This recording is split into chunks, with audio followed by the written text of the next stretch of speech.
तो चलते हैं। पृष्ठीय क्षेत्रफल और आयतन बोलते हैं इसको अंग्रेजी में सरफेस एरिया एंड वॉल्यूम बोलते हैं। इसको 3D भी बोलते हैं क्योंकि लंबाई, चौड़ाई, ऊंचाई 3 डायमेंशन होते हैं।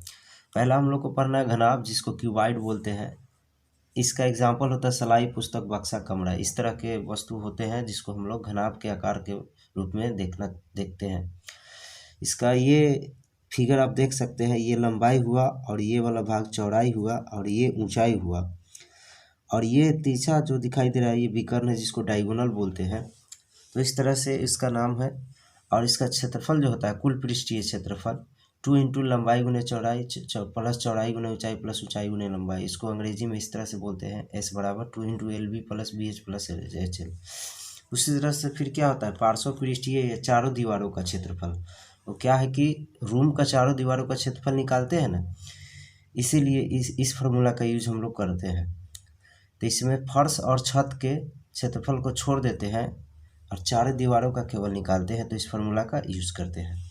उसके बाद फिर क्या है, घनाभ का आयतन, वॉल्यूम, लंबाई गुने चौड़ाई गुने ऊंचाई, इसको अंग्रेजी में भी बोलते हैं और LBH होता है।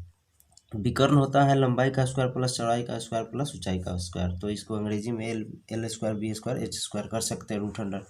उसके बाद हम लोग को पढ़ना है घन, क्यूब।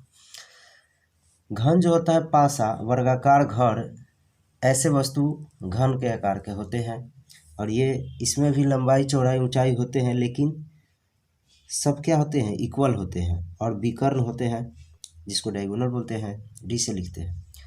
तो इसमें कुल पृष्ठीय क्षेत्रफल होता है, वही फार्मूला लगेगा 2 इंटू लंबाई गुने चौड़ाई गुने ऊंचाई प्लस ऊंचाई गुने लंबाई। फिर उसी तरह ये लंबाई, चौड़ाई, ऊंचाई सब सेम होता है, इसलिए उसका मान बैठाते हैं। तो इस तरह से हम लोग का आ जाता है 6 गुने भुजा स्क्वायर। ये जो है भुजा या किनारा बोलते हैं घन का, इसको अंग्रेजी में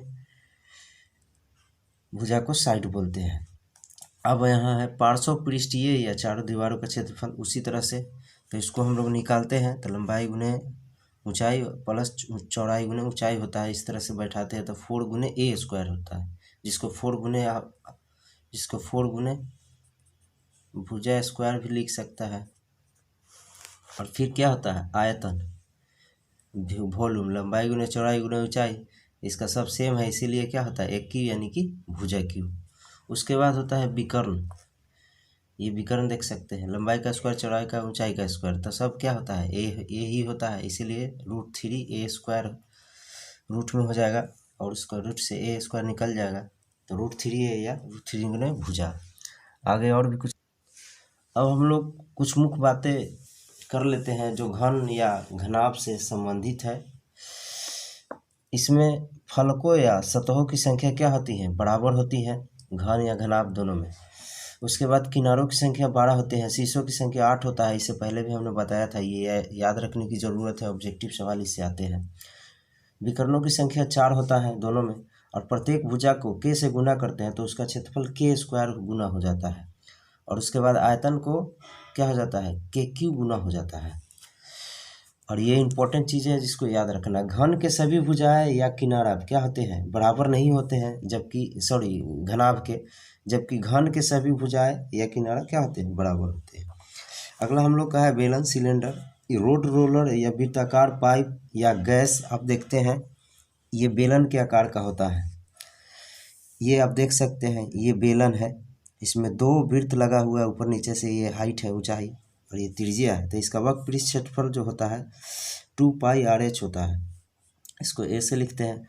पूर्ण या कुल पृष्ठीय क्षेत्रफल क्या होता है, ये 2πRH में हम लोग 2 वृत्त का क्षेत्रफल जोड़ देते हैं तो 2πR स्क्वायर हो जाता है। तो इस तरह से क्या आ जाता है, 2πR × H + R हो जाता है।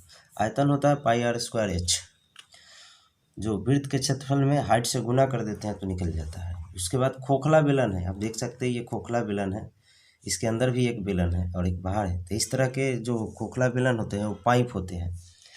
तो पाइप का अगर आयतन निकालना होगा तो इस फार्मूला का हम लोग यूज़ करते हैं। तो वक्र पृष्ठ या सतहों का क्षेत्रफल होता है इसका 2πRH + 2πRH, छोटा वाला और बड़ा वाला। इसमें से 2πH कॉमन लेते हैं, R + H हो जाता है। उसके बाद कुल पृष्ठीय क्षेत्रफल होता है 2πH × R + R हो जाता है, जो वक्र पृष्ठ क्षेत्रफल में 2 सकेंद्रीय वृत्तों का क्षेत्रफल जोड़ देते हैं। तो एक सकेंद्रीय वृत्तों का क्षेत्रफल या वलय का क्षेत्रफल क्या होता है, pi into r square minus r square. तो 2 गो है तो 2 पाई हो गया। इस तरह से हम लोग को कुल पृष्ठीय क्षेत्रफल निकल जाएगा। उसके बाद आयतन होता है pi R square H minus pi R square. बड़ा पाई आर स्क्वायर एच में से छोटा घटा देते हैं तो इस तरह से हम लोग को निकल जाता है। आगे है, अब हम लोग को शंकु है कोण, शंक्वाकार टेंट या आइसक्रीम कीप जो होता है शंकु के आकार का होता है। ये आप देख सकते हैं, ये फिगर है इसका। ये तिरछी ऊंचाई है एल और ये ऊंचाई हुआ और ये त्रिज्या हुआ और नीचे वाला भाग वृत्ताकार होता है। तो एल बराबर फॉर्मूला होता है, आप समकोण त्रिभुज में जानते हैं, ये कर्ण का काम कर रहा था। एल स्क्वायर बराबर क्या हो जाएगा, h square plus r square, यानी कि आधार का स्क्वायर और लंब का स्क्वायर होता है। अब स्क्वायर हटाएंगे तो रूट चढ़ जाएगा। उसके बाद होता है वक्र पृष्ठ या सतह का क्षेत्रफल होता है pi R L. Pi are और एल से गुना कर देते हैं तो उसका वक्र पृष्ठ क्षेत्रफल आ जाता है। उसके बाद कुल पृष्ठीय क्षेत्रफल होता है पाई आर एल में एक वृत्त का क्षेत्रफल जोड़ देते हैं तो ये हो जाता है कुल पृष्ठीय क्षेत्रफल। और आयतन होता है 1/3 पाई आर स्क्वायर एच। उसके बाद शंकु के छिन्नक फ्रस्टम ऑफ ए कोन, जिसको बाल्टी भी बोलते हैं, ये देख सकते हैं छिन्नक है, इसको काट के अलग कर दिया गया है। तो इस तरह से फिगर बन गया है और इसको घुमा कर रख दिए हैं तो क्या हो जाता है, बाल्टी जैसा बन जाता है, जिसको हम लोग शंकु के छिन्नक भी बोलते हैं। इसमें दो त्रिज्याएँ होते हैं क्योंकि 2 वृत्त होते हैं, बड़ा और छोटा। छोटे त्रिज्या को वृत्त वाले त्रिज्या को आर से लिखते हैं, छोटा आर से, और बड़े वाले को बड़ा आर से लिखते हैं। अब इसमें एल स्क्वायर का फॉर्मूला हो जाता है, ये एल तिरछी ऊंचाई, एल स्क्वायर बराबर h square plus r minus r का होल स्क्वायर होता है। शंकु के छिन्नक या बाल्टी का पार्श्व या वक्र पृष्ठीय क्षेत्रफल होता है pi l into r plus r होता है। उसके बाद उसी तरह शंकु के छिन्नक या बाल्टी का कुल पृष्ठीय क्षेत्रफल जो होता है pi l into r plus r में बड़ा वृत्त और छोटा वृत्त का क्षेत्रफल क्या करते हैं, जोड़ देते हैं तो ये निकल जाता है हम लोग का। शंकु के छिन्नक या बाल्टी का आयतन हो जाता है पाई एच बटा 3 इंटू बड़ा आर स्क्वायर प्लस छोटा स्क्वायर आर इंटू आर हो जाता है। उसके बाद यहाँ दिया है गोला स्फीयर, ये गेंद और फुटबॉल जो होता है गोला के आकार का होता है। अब देख सकते हैं ये फिगर, ये वृत्त जैसा नहीं है, ये चारों तरफ से बंद होता है। इसको यही इसका फॉर्मूला होता है पृष्ठीय क्षेत्रफल 4 पाई आर स्क्वायर होता है और आयतन होता है 4/3 पाई आर क्यूब होता है। उसके बाद खोखले गोले का आयतन होता है 4/3 पाई बड़ा आर क्यूब माइनस छोटा आर क्यूब होता है, क्योंकि खोखला आयतन जो गेंद होता है फुटबॉल होता है ये खोखला होता है अंदर से, तो उसके लिए ये फॉर्मूला लगाएंगे क्योंकि 2 त्रिज्या उसमें बनते हैं, एक केंद्र से बाहर और एक केंद्र से अंदर तक ही रहता है। उसके बाद है अर्धगोला हेमीस्फीयर, इसको वक्र पृष्ठीय क्षेत्रफल जो होता है 2 पाई आर स्क्वायर, क्योंकि ये अर्धगोला है साइड का है, इसका क्या हो जाएगा, पूरा का 4 पाई आर स्क्वायर होता है तो इसका 2 पाई आर स्क्वायर हो जाएगा। उसके बाद कुल पृष्ठीय क्षेत्रफल का आता है, तो वक्र पृष्ठीय क्षेत्रफल में एक वृत्त ऊपर भी है उसका क्षेत्रफल जोड़ देते हैं तो 3 पाई आर स्क्वायर हो जाता है। उसका आयतन होता है 2/3 पाई आर क्यूब, क्योंकि पूरा का होता है 4/3 तो इसका हो जाएगा 2/3 पाई आर क्यूब। उसके बाद होता है खोखला गोले अर्धगोले का आयतन, खोखले अर्धगोले का आयतन 2/3 पाई बड़ा आर क्यूब माइनस छोटा आर क्यूब हो जाएगा। तो इस तरह से